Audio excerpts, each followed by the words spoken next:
Hi friends, ನನ್ನ YouTube ಚಾನಲ್ಗೆ ಸ್ವಾಗತ ಸುಸ್ವಾಗತ. ನಾನೀಗ ತರಕಾರಿ ಉಪ್ಪಿಟ್ಟು ಹೇಗೆ ಮಾಡೋದಂತ ತಿಳಿಸ್ಕೊಡ್ತಾ ಇದ್ದೇನೆ. ಇದರ ಜೊತೆಗೆ ರಸಾಯನ ಮಾಡ್ಕೊಂಡಿದ್ದೇನೆ. ಕಾಯಿ, ತುಪ್ಪ, ಬಾಳೆಹಣ್ಣು, ಸಕ್ಕರೆನ ಮಿಕ್ಸ್ ಮಾಡಿಕೊಂಡು ರಸಾಯನ ಮಾಡ್ಕೊಂಡಿದ್ದೇನೆ. ತರಕಾರಿ ಉಪ್ಪಿಟ್ಟು ತುಂಬ ಚೆನ್ನಾಗಿ ಬರುತ್ತೆ. ಹೇಗೆ ಮಾಡೋದಂತ ಸರಳವಾಗಿ ಮಾಡುವುದು, ತುಂಬ ಈಸಿ. ನಾನು ಹೇಗೆ ಮಾಡೋದಂತ ತಿಳಿಸ್ಕೊಡ್ತಾ ಇದ್ದೇನೆ. ಮೊದಲಿಗೆ ಈರುಳ್ಳಿ, ಟೊಮೆಟೊ ಹಣ್ಣು, ಮೆಣಸಿನ್ಕಾಯಿ, ಕಾಯಿನ ಹೆಚ್ಚಿ ಇಟ್ಕೊಂಡಿದ್ದೇನೆ. ಈಗ ನಂತರ ಬಾಂಡಿಗೆ 2 ಟೀ ಸ್ಪೂನ್ ಎಣ್ಣೆಗೆ ನಾನು ಜೀರಿಗೆನ ಹಾಕ್ಕೊಂಡಿದ್ದೀನಿ. ಕಡಲೆಬೇಳೆನ ಹಾಕ್ಕೊಳ್ತಾ ಇದ್ದೇನೆ. ಕಡಲೆಬೇಳೆ ಹಾಕ್ಕೊಂಡ ನಂತರ ನಾನು ಮೆಣಸಿನ್ಕಾಯಿನ ಸೇರಿಸ್ಕೊಳ್ತೀನಿ. ಹುರ್ಕೊಂಡು ಚೆನ್ನಾಗಿ ಕಡಲೆಬೇಳೆ ಸ್ವಲ್ಪ ಕೆಂಪು ಬಣ್ಣ ತಿರುಗೋವರೆಗೂ ಹುರ್ಕೊಳ್ಳೋಣ. ನಂತರ ಮೆಣಸಿನ್ಕಾಯಿನ ಆ್ಯಡ್ ಮಾಡಿಕೊಂಡು ಚೆನ್ನಾಗಿ ಫ್ರೈ ಮಾಡ್ಕೊಳ್ಳೋಣ. ತುಂಬ ಸುಲಭ ಆಗುತ್ತೆ ಉಪ್ಪಿಟ್ಟು. ದಿಢೀರ್ನೇ ಆಗುವಂಥ ಬ್ರೇಕ್ಫಾಸ್ಟ್ ಅಂದರೆ ಅದು ಉಪ್ಪಿಟ್ಟು.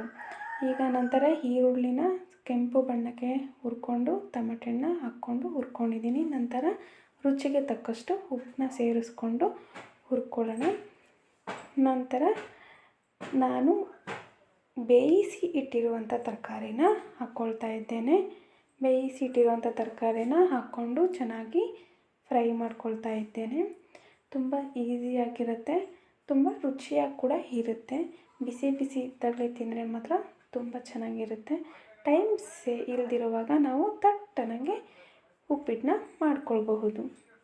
ನಂತರ 2 ಲೋಟ ನೀರನ್ನ ನಾನು ಹಾಕ್ತಾಯಿದ್ದೀನಿ. ಏಕೆಂದರೆ 1/4 kg ತೊಗೊಂಡಿದ್ದೀನಿ, ಹಾಗಾಗಿ ನಾನು 2 ಲೋಟ ನೀರನ್ನ ಹಾಕ್ತಾಯಿದ್ದೀನಿ. ತಣ್ಣಗಾದರೆ ತಿನ್ನೋಕ್ಕೆ ಚೆನ್ನಾಗಿರೋಲ್ಲ, ಹಾಗಾಗಿ ಬಿಸಿ ಬಿಸಿದೇ ತಿನ್ನಬೇಕು. ಸ್ವಲ್ಪ ಆದರೆ ಸಾಕು ಉಪ್ಪಿಟ್ಟು. ಹಾಗಾಗಿ ನಾನು 2 ಲೋಟ ನೀರನ್ನ ಹಾಕಿದ್ದೀನಿ. ಕಾಯಿನ ಸೇರಿಸ್ಕೊಂಡು ಮಿಕ್ಸ್ ಮಾಡ್ಕೊಳ್ತಾ ಇದ್ದೀನಿ.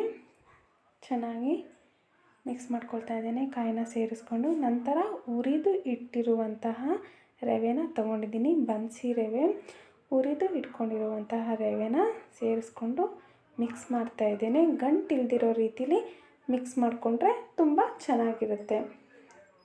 ಇಷ್ಟು ಮಾಡಿದ್ರೆ ಸಾಕು, ಉಪ್ಪಿಟ್ಟು ರೆಡಿ.